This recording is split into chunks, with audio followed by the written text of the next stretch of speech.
billahi samil alim من الشيطان الرجيم بسم الله الرحمن الرحيم والصلاة والسلام على أشرف المرسلين نبينا محمد وعلى آله وصحبه أجمعين. muna kira shugabannin namu sanata minista Dr. Rabiu Musa Kwankwaso, muna kira gwamna Dr. Abdullahi Ganduje Hadimul Islam su tuna cewa duk baiwan da Allah ya na yanda al'umma suke son su a Kano sun hadu sun shekara 8 kama uwa daya uba daya, sun yi mulki, sun hadu sun yi ayyuka. Al'umma Kano sun nuna masu kauna, matasa, yara da mata. Yanzu siyasa ya zo ya raba su, su duba Allah, su duba matsayin da Allah ya ba su, kara ya kuskura akan siyasa ya raba su, a zo a yi zabe a zuba da gini. Abin da za ku saka ma al'umma manzo Allah sallallahu alaihi wasallam a Kano da masu kaunan ku matasa shine ku tattauna ku yi hankuri, wanda ya ci a bashi. Zaben da za a yi nan gaba wanda ya ci a bashi.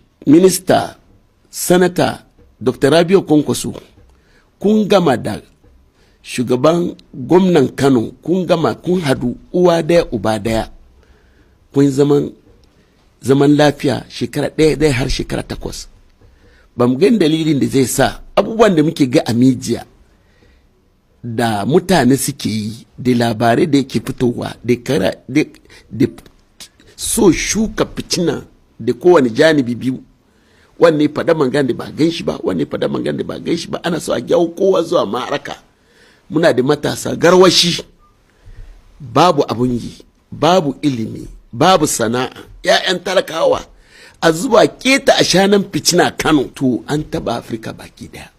Kuma shin kun saka ma al'umma da soyayyan da suke maku kenan? Muna kira sarkin musulmi da sarkin Kano, su iyaye ne, su tsaya a zo a zauna da waɗannan manyan guda biyu, sai hankuri da juna, sai mulki da kuma suna kai don a ce a wasa uka kowa da mabiyansa a zo a zuba da gina Kano, su tabbatar Allah zai tambayan su, kuma Allah ba zai kyale su ba. Shin wannan kuma za a saka ma mutanen Kano?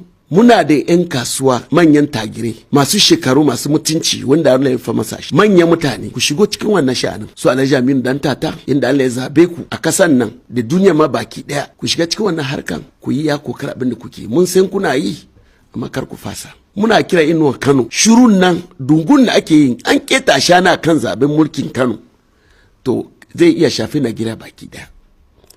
Ina kuma kansil ulama Malam Ibrahim Khalil, mun san liga biyu na gare ka, ta koma dayan ka tara malamai a sai a koyi koma mimbari yi nasiya kan mabiyansa kuma da matasa. An yi zaɓe a kwanta da hankali ka ta da fitina a nan Kano.